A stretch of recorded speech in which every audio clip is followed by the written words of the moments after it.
Bom dia, meu irmão, paz do Senhor. Que bom que você veio para o nosso devocional.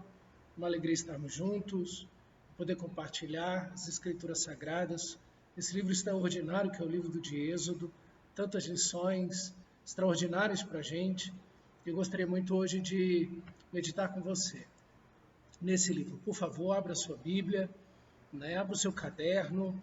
Eu estou aqui compartilhando com você, trazendo princípios, aplicações, elucidando um pouco alguns pontos mais difíceis de entender no texto, mas o objetivo é você ter contato com as Escrituras, é você ler, é você orar, é você tirar tempo de adoração, é você buscar o Senhor, enquanto está fazendo o seu devocional.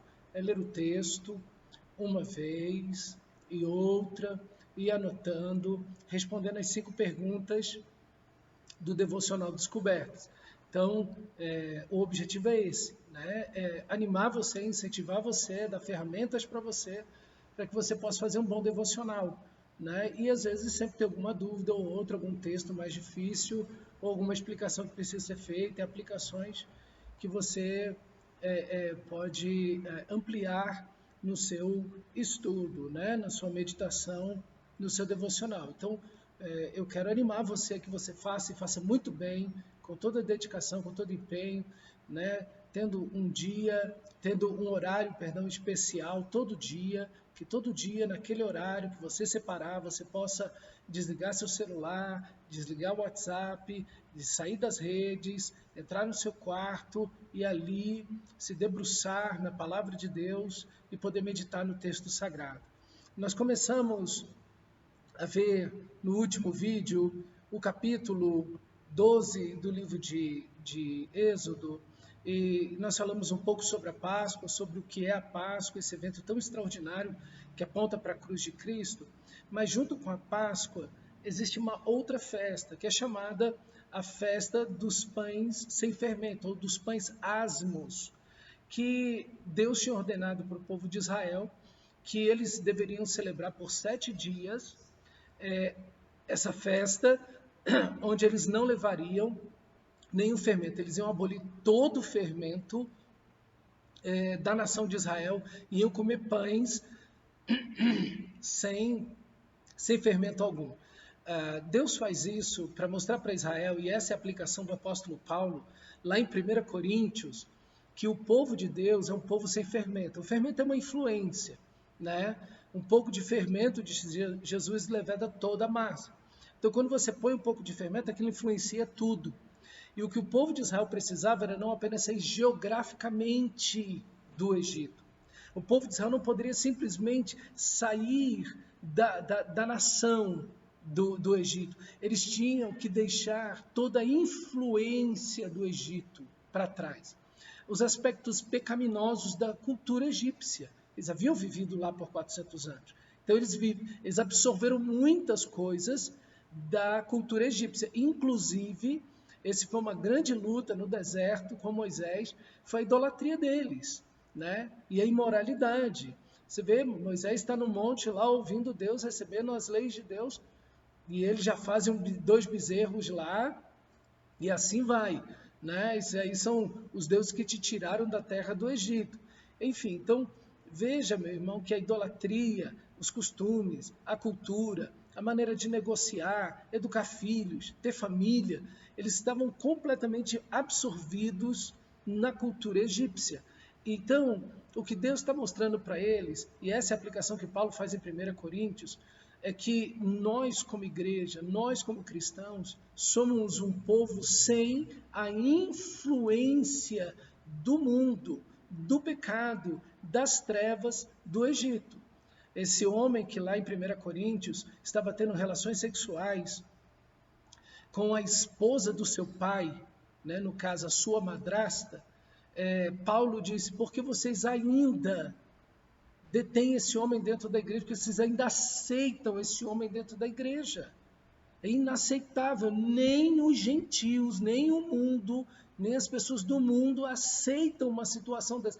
Como vocês, que se dizem cristãos, a igreja de Deus, estão aceitando uma pessoa que se diz cristão vivendo uma vida dessa. E nesse mesmo capítulo, Paulo vai falar dizendo: eu já disse a vocês que não se misturem com as pessoas, não se envolvam com as pessoas que são imorais, ladrões, idólatras, bêbados. Mas eu digo isso não para que vocês não se relacionem com as pessoas que não são cristãs. Porque se vocês não fossem se relacionar com as pessoas por causa do pecado delas, vocês tinham que sair do mundo. Mas eu estou dizendo para vocês que não se relacionem com alguém que se diz salvo, se diz irmão e é imoral, idólatra, ladrão, bêbado, homossexual e daí por diante. Paulo vai dizer: vocês não devem nem sentar para comer com uma pessoa dessa. Então, o que a igreja não pode aceitar de maneira nenhuma é alguém que se diz irmão e é uma pessoa que está vivendo na prática do pecado. Então, meu irmão amado, veja que no mesmo rol de pecados que Paulo vai falar dos maldizentes, Paulo vai falar dos homossexuais, Paulo vai falar dos ladrões, Paulo vai falar do imoral. Enfim, veja que Paulo não faz um grupo seleto de pecados e diz: olha, esses aqui são os pecados mais cruéis ou são os pecados mais feios e baixos que podem ser cometidos. Não. Junto com o imoral está lá aquele que fala mal do seu irmão. Então veja, meu amado, esse fermento, essa influência, aquilo que é comum para o mundo, não pode estar em nossa vida. Não pode ser aceito dentro da igreja. Às vezes, o que eu tenho presenciado isso nos últimos anos, é que igrejas, pastores estão aceitando pessoas que se dizem cristãos, foram batizados, tomam santa ceia, às vezes trabalham na igreja e estão vivendo a homossexualidade, na imoralidade, divorciaram da mulher e continuam sendo pastores, ou batem na mulher e continuam na igreja. Enfim, calma aí. A igreja não pode aceitar pessoas que se dizem irmãos, que foram batizados, tomam santa ceia, estão na igreja e vivem uma vida de pecado. Mas quando alguém se converte, ladrão, homossexual, imoral, bêbado, seja o que for, essa pessoa é acolhida dentro da igreja para deixar o pecado. Porque a igreja é uma comunidade de santificação. Sede santos porque eu sou santo. Por isso que Paulo, na carta de 1 Coríntios, ele vai falar o quê? Aos santos e amados em Corinto, aos santificados. A igreja é uma comunidade de santidade. É perfeito? Não, não é perfeito. Não vai existir uma comunidade de santidade perfeita, porque não existe ninguém que é perfeito em santidade. Mas existem coisas que a igreja não pode aceitar no seu seio. E Paulo diz: eu não estou presente aí com vocês, mas em espírito eu estou presente. E em nome de Jesus, reunido vós e o meu espírito, eu entreguei esse homem a Satanás. Isso é, eu expulsei ele da igreja. Por quê? Porque ele quer ser um imoral. Então, meu amado irmão, a grande questão e aí é muito importante, é que Deus não nos veio simplesmente tirar geograficamente de lugares errados. Ah, Deus me tirou lá dos frevos, lá da night, do boteco, do centro espírita, do centro de macumba, e então hoje eu estou na igreja. Beleza. Mas Ele quer tirar isso tudo de dentro de você. Ele não quer que nada disso tenha influência na sua vida. Nada disso tem influência na sua vida. Então o que fazemos quando encontramos alguém em pecado dentro da igreja? Chamamos ao arrependimento, abraçamos essa pessoa, tratamos essa pessoa, tiramos essa pessoa de todas as responsabilidades que tem. Se é um líder, se é um pastor, se é alguém que tem alguma função, cargo na igreja, nós tiramos isso dessa pessoa. Essa pessoa não tem momento, não tem capacidade, não tem habilidade, não tem respaldo moral e espiritual para estar nessas coisas. Então, o que essa pessoa precisa? Cuidar da sua vida, arrepender-se, restaurar a sua vida. E a igreja vai apoiar, vai ajudar, vai orientar, vai orar junto, vai fazer acompanhamento pastoral, aconselhamento, para que haja mudança, não para que se tolere o pecado. Aqui está o ponto. Nós celebramos uma vida. sem fermento. Isso é, sem a influência do império das trevas em nossas vidas. O capítulo 12 termina com essa descrição e o 13 entra, mostrando, meu amado irmão, a consagração que Deus exige que se faça dos primogênitos. O primogênito é o primeiro filho homem que nasce naquela família, ou a primeira cria macho de algum animal limpo, ou de qualquer animal. Então, quais são os princípios que estão por trás dessa consagração que Deus exige aqui do povo de Israel? Deus diz para o povo de Israel, olha, o primeiro menino que nascer nessa família é consagrado a mim.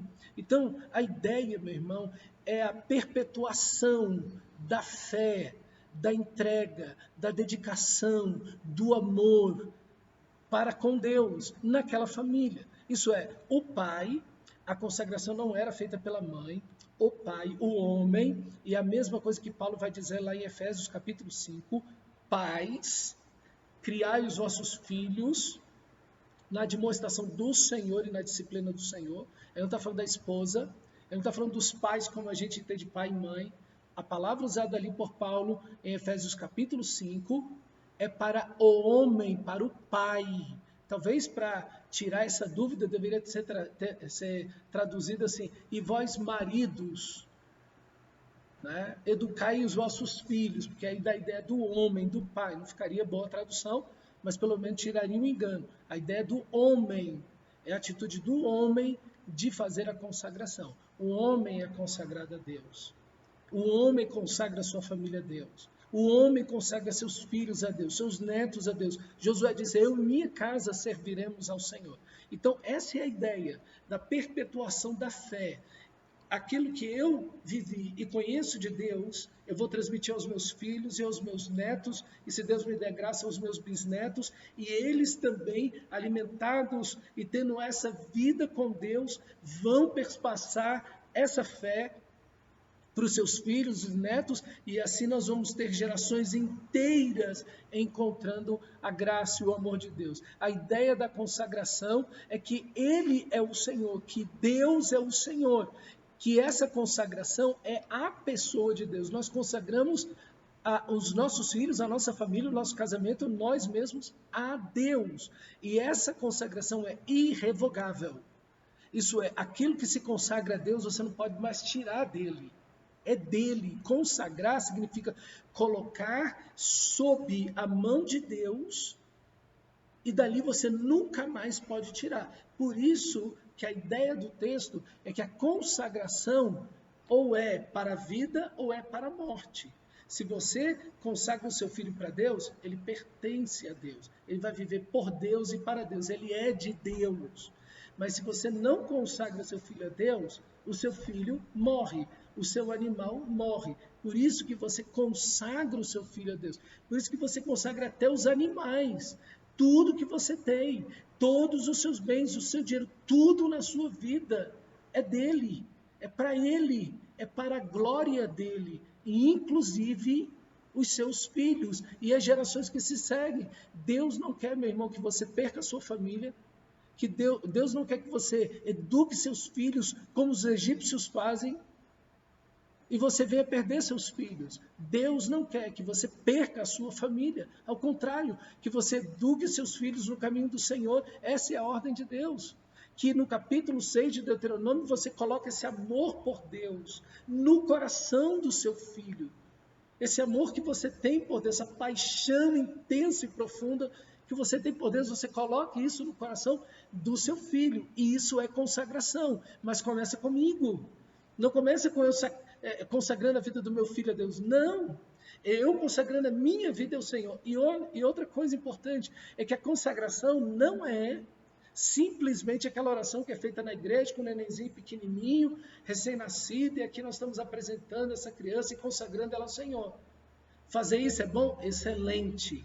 Mas se você não vive o Evangelho todos os dias na sua vida, se o seu filho olha e vê que você não tem uma vida consagrada a Deus, que a oração não é algo prioritário na sua vida, que a vida devocional é algo relaxado na sua vida, que a palavra de Deus não tem o primeiro lugar na sua vida, que você não é fiel a Deus, que você não serve a Deus no reino dele, que você mata culto, que você negocia culto, que você é negligente com a fé, mas é um excelente funcionário, chega no horário, é dedicado no seu trabalho, o que seu filho vai entender?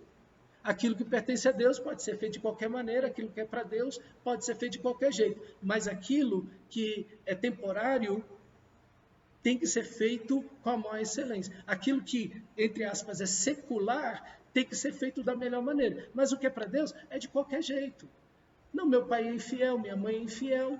Entende isso, meu irmão? Consagrar os filhos a Deus é a maneira como você vive e os princípios que você transmite ao seu filho. Através da sua vida, do seu ensino, da sua palavra. A educação que você dá ao seu filho. Então, consagrar os filhos está muito para além de colocar os filhos diante da igreja e apresentar. Esse é o primeiro passo. Mas segue-se aí uma vida inteira. Então, meu amado irmão, consagre sua vida a Deus, consagre a vida dos seus filhos, da sua família a Ele. E outra coisa extraordinária que nós vemos no texto, meu amado irmão, e seguindo aí logo o capítulo 14, existem outras coisas, por exemplo, quando Moisés pega os ossos de José, é extraordinário isso, porque José não queria ficar no Egito, apesar do Egito ser um lugar extraordinário para ele. Ele era o homem mais rico do mundo, ele era o homem mais poderoso do mundo ao lado de Faraó, né? Então, assim, para ele seria o lugar ideal, mas pela fé, sabendo que Deus visitaria seu povo, sabendo que Deus é o Deus remidor, resgatador, sabendo que Deus iria tirar o seu povo e levá-lo para a terra prometida, que Deus o salvaria, que ali o Egito não era o fim. E olha que quando José estava vivendo, era o melhor tempo para a nação de Israel. Para ele, para o povo de Israel, era o tempo de prosperidade e bênçãos. Ele disse, aqui não é o nosso lugar. Aqui não é o nosso lugar. E quantas vezes, sob bênção financeira de Deus, nós nos apaixonamos por esse mundo e queremos desfrutar dessa vida e dos prazeres dessa vida. Mas José não, meu irmão. Ele estava com seus olhos postos em Deus, na redenção em Cristo Jesus, na glória de Deus, na promessa de Deus, na vida de Deus. Não se encante com esse mundo.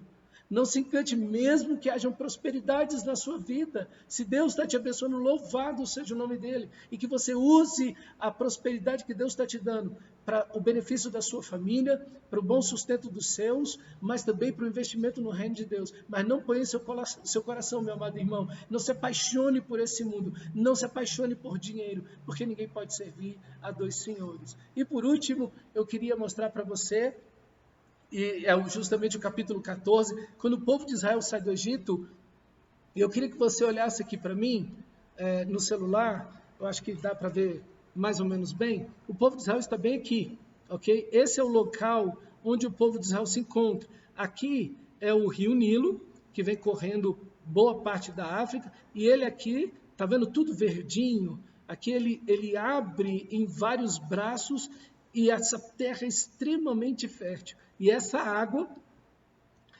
água todinha vai cair no mar. Deixa eu botar aqui de novo, que eu toquei aqui. Essa água todinha vai cair no mar, logo na frente. Então, meu amado irmão, qual é... Aí, tá vendo? Vai cair toda essa água no mar. A promessa de Deus era o quê? Que Deus daria ao povo de Israel a terra de Canaã. Olha aqui a terra de Canaã. Ok? Essa é a terra de Canaã. Aqui o Mar Morto, logo mais lá para cima, o Mar da Galileia, aí Jerusalém, enfim. O que o povo de Israel... Por que Deus tira o povo de Israel daqui e leva o povo de Israel para cá? Ó? Por que ele não leva o povo de Israel para cá? Tá vendo? Olha lá. Por que ele não faz essa retazinha aqui e vem para cá? Não era essa a promessa de Deus? De fazer entrar o povo de Israel na terra prometida? Por que Deus vem e faz isso aqui? E traz eles para baixo? Porque Deus, meu irmão, e aqui eu lembro você novamente, é que Deus não apenas queria tirar o povo de Israel do Egito, mas Deus queria tirar o Egito do povo de Israel. E Deus queria colocar no coração deles o conhecimento de Deus. Deus queria se dar a conhecer ao povo de Israel. Deus queria trazer a lei dele que regeria todo o povo de Israel. Por isso, Deus vem e desce para o Sinai. Aqui é feito os 10 mandamentos. Aqui é dado toda a lei. Eles passam quase 3 anos aqui, recebendo toda a lei, montando o tabernáculo, para depois subir à terra prometida. E quando eles sobem, o povo entra em incredulidade de novo, não crê em Deus, e aí volta todo mundo e passam 40 anos rodeando esses 3 desertos, andando por esses 3 desertos aqui, ó. Tá vendo? Esses 3 desertos aqui, onde o povo de Israel fica andando por 40 anos, e depois com Josué eles vêm e sobem novamente para a terra prometida, justamente por esse lado daqui, e atravessam lá na frente, por aqui, atravessam para a terra prometida. Veja, Deus tem caminhos que às vezes não são tão curtos e não são aqueles que muitas vezes nós achamos que devem ser. Mas outra coisa interessante é que, veja, o povo de Israel está aqui no Egito. Por que Deus não tira eles para cá? Ó, aqui não tem água, tá vendo? Aqui não tem água, ó. Aqui tem água, tudinho, ó. Tá vendo? Por que Deus não tira eles daqui e vem para cá? Se Deus queria levar aqui, não precisava abrir o Mar Vermelho, certo? Deus vem e os traz por aqui, por dentro da terra do Egito, para atravessá-los aqui nesse estreito, onde ele abre o Mar Vermelho. Veja, às vezes, Deus age de tal maneira, irmãos, que nos faz caminhar em lugares, em momentos, que nós achamos não é possível que Deus esteja nisso. Mas continue firme, continue servindo ao Senhor, continue crendo nele, obedecendo a sua palavra. Às vezes você pergunta, mas por que está acontecendo isso? Eu não estou pecando, não estou fazendo nada de errado para essas coisas acontecerem. Mas creia no Senhor, confie na soberania dele. Ele vai manifestar a sua glória, como manifestou a sua glória abrindo o Mar Vermelho. Ele vai demonstrar seu poder. Ele vai destruir os inimigos em meio a tudo isso. E vai fortalecer a sua fé em meio a toda essa situação. Deixe que o Espírito de Deus, a palavra de Deus, guie você. Nesse momento, quem guia o povo de Israel é a nuvem do Senhor, que de dia é uma coluna de nuvem, que tampa o sol, que ameniza todo aquele calor, e à noite, no mesmo deserto, que de dia faz 50 graus, e à noite faz menos 10 graus, aquela coluna se tornava uma coluna de fogo, que ilumina e aquece o povo de Israel. Deus é o Deus da providência, Deus é o Deus que guarda, que provê, que abençoa, que direciona o seu povo. Hoje, nós não temos uma nuvem guiando a gente, mas nós temos a palavra de Deus. E essa nuvem guiou o povo de Israel para a palavra de Deus, para o Monte Sinai, onde eles receberam, depois desse tempo de 40 anos, nunca mais eles viram a nuvem. A nuvem foi temporal, mas como Deus diz, os céus e a terra vão passar, mas as minhas palavras jamais passarão. Que você seja guiado pela palavra de Deus, que as suas decisões, que o seu trajeto nesse deserto que nós estamos passando nessa vida, seja guiado pelo Espírito de Deus. E o Espírito de Deus nunca, jamais vai contra a sua própria palavra. Ele sempre vai guiar você pelas Escrituras Sagradas. Que aí você esteja na palavra de Deus, amando o Senhor, consagrando a sua vida, lançando fora todo o fermento, consagrando a sua família e sabendo que Deus está conduzindo a você. E que esse deserto tem oásis que podem ser muito encantadores, mas o seu coração não está aí. O seu coração está no Senhor da glória. O povo de Israel recebeu a terra de Canaã. Nós recebemos novos céus e nova terra, onde habitam a justiça. Essa terra onde hoje e desde sempre esteve repleta de guerras e tantas coisas ruins, nós não habitaremos com o Senhor para sempre. Então, meu amado irmão, que você siga, persista, sabendo que em toda trajetória, em todo deserto, em todo desafio, diante de qualquer situação, Deus estará com você, guardando, provendo, protegendo, abençoando sua vida e mostrando para você que Ele é Deus, ensinando a você a sua palavra. Que Deus te abençoe, meu amado irmão, que você tenha uma vida devocional extraordinária diante do nosso Deus. Que Deus te abençoe, em nome de Jesus.